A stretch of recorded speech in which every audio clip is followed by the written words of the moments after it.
a engenharia de dados vai muito além do SQL e do Python. Por isso, hoje, eu separei 5 ferramentas e 5 conceitos de ferramentas para vocês aprenderem e conseguirem trabalhar com a engenharia de dados em sua amplitude.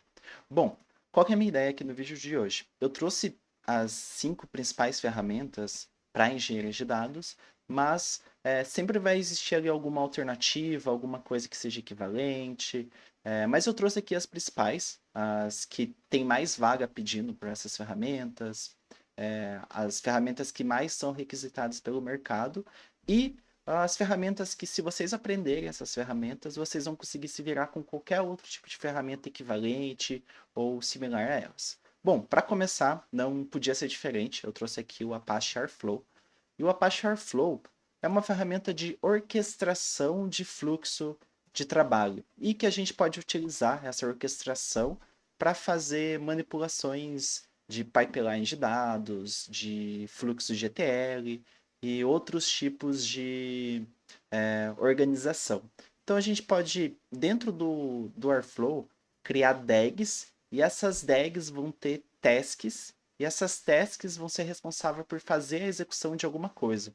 Então, tem vários exemplos visuais aqui de como é o Airflow, mas o conceito dele é basicamente esse. A gente tem cada caixinha aqui sendo uma DAG, uma task, na verdade, dentro de uma DAG, basicamente.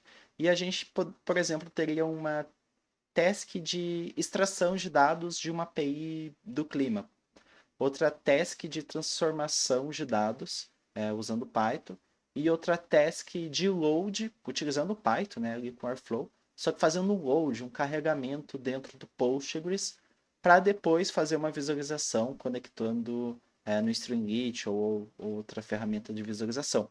Mas dentro do Airflow, o que a gente cria? A gente cria essa DAG, que vai ser o ETL Flow, com essas tasks, com essas pequenas tarefas que vão isoladamente cada uma fazer uma coisa.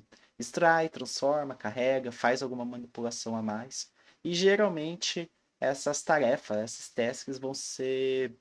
Uh, elas vão ser interligadas entre si. Então, eu não posso transformar um dado se eu não extrair ele. Eu não posso carregar um dado se eu não transformei, se eu não extrair.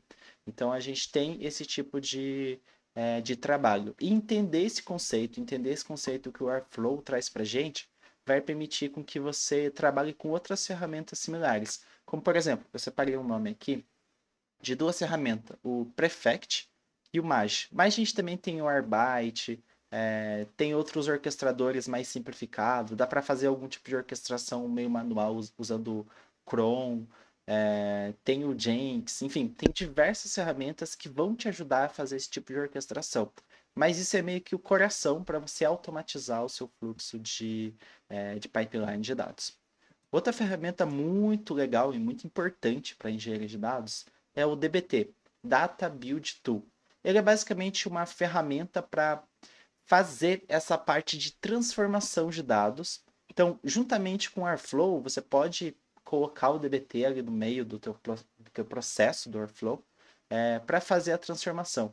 Só que aqui é uma transformação mais numa camada, não só numa camada final, mas é mais uma transformação quando você tem os seus dados ali já pronto para consumo. Então, um bom exemplo aqui do DBT pega que ele mistura o DBT com outras coisas. Eu vou colocar aqui DBT Data, que daí fica melhor pra gente. Mas um bom exemplo aqui do DBT é a gente fazer cargas de dados, de APIs, de outras ingestões.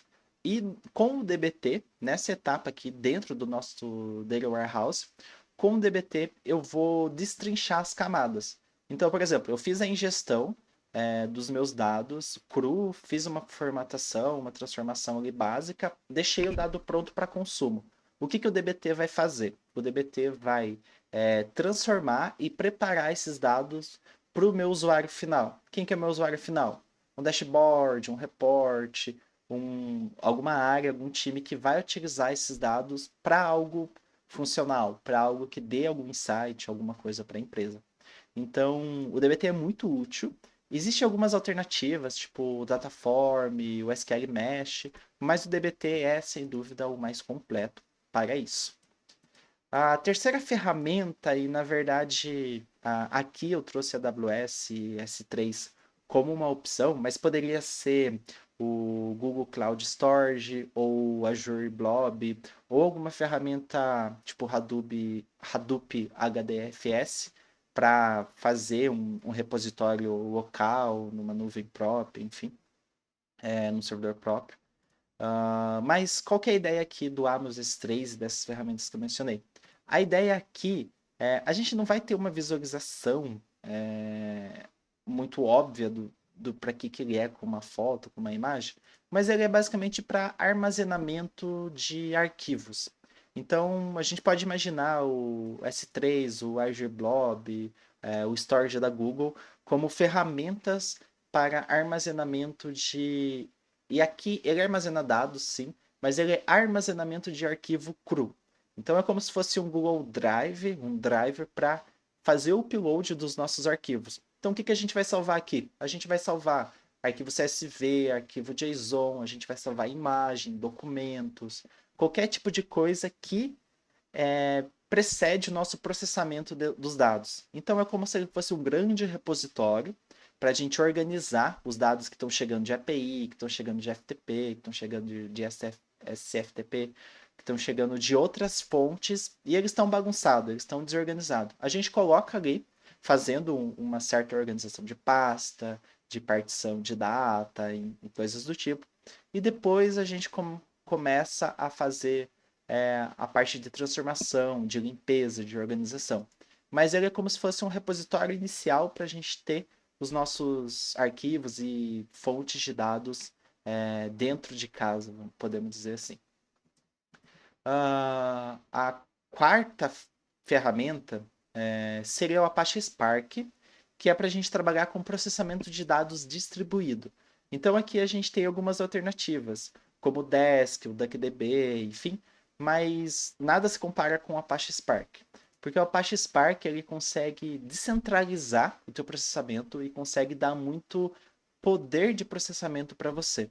Então, se você tem uma ingestão, você tem uma ingestão que precisa depois a parte da ingestão ou a parte da transformação precisa fazer diversos cálculos em cima daquilo de uma forma rápida e eficaz, rodar num computador pessoal ou até mesmo num servidor, no EC2, numa máquina virtual na nuvem, sozinha, não necessariamente vai ser a melhor forma, porque a gente não consegue distribuir isso, não consegue deixar esse processamento eficaz e esse processamento rápido.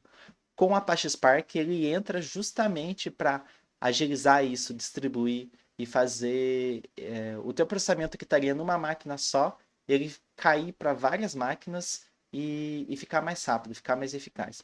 É como se a gente pegasse um trabalhador que está fazendo ali uma, alguma coisa e colocasse mais pessoas para fazer aquela mesma coisa. A gente aumenta a velocidade, a gente aumenta a eficiência. E é para isso que serve o Spark, e é para isso que servem ferramentas de processamento distribuído. Por último, eu trouxe o Terraform, que é uma das principais, mas seria ferramentas para infraestrutura como código. Então a gente tem o Terraform, o Pulumium, o AWS CDK, o CloudFormation, que são ferramentas muito boas também, mas eu trouxe o Terraform porque é uma das mais conhecidas, mas o CloudFormation também é muito conhecida, o AWS SDK também.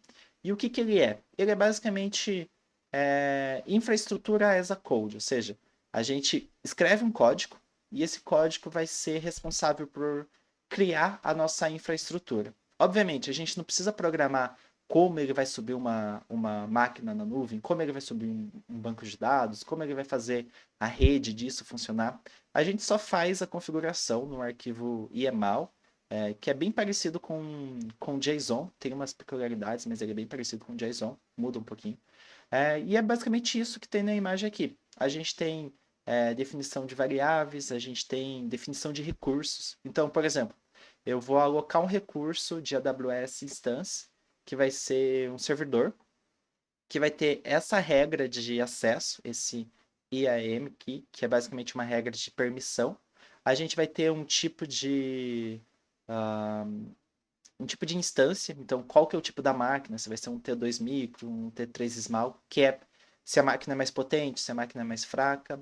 E aqui a gente vai ter tags para identificar esses recursos. E a gente pode fazer esse IAC, essa infraestrutura as a code, com muita informação. A gente pode colocar informação de região, de perfil, de quem que vai administrar, qual que é o ID administrativo ali, contas que estão vinculadas com essa nuvem. E ele não funciona só com a AWS. O legal do Terraform é que para esse mesmo template, esse mesmo formato, a gente consegue só mudar o nome dos recursos e a origem dele e utilizar uma Azure, utilizar um GCP ou outras nuvens. Então isso é muito legal porque a gente consegue fazer um projeto com uma nuvem só, fazer numa nuvem, sei lá, que seja mais barata, enfim. E no futuro usar o nosso mesmo código e só mudar a fonte para ser uma outra nuvem, para ser um outro tipo de origem e criar a mesma infraestrutura, o mesmo sistema que a gente tem rodando na AWS, por exemplo, recriar ele completamente no Google Cloud. Então a gente consegue facilitar muito isso usando código. E é basicamente essa a ideia. Tipo, você não precisa subir a máquina na mão, fazer toda a configuração na mão. Você pode só escrever um código que vai fazer tudo isso para você. Mas, obviamente, isso traz ali um perigo a mais, uma questão a mais, porque como a gente pode subir qualquer coisa, é fácil você subir 10, 20 máquinas e deixar lá. Então, ele também tem recurso para matar essas máquinas, para desligar, então ele tem todo um processo de controle do que você subiu, o que você não subiu, para você também não subir várias máquinas e deixar rodando e ter um custo inesperado. Então é basicamente isso, gente. Eu trouxe essas 5 ferramentas, mas como eu disse, são conceitos de ferramentas. Vou fazer uma revisão bem rápida aqui com vocês. Então a gente tem ferramentas de orquestração de dados, eu trouxe o Airflow como exemplo. Ferramentas de transformação de dados, o DBT é um bom exemplo.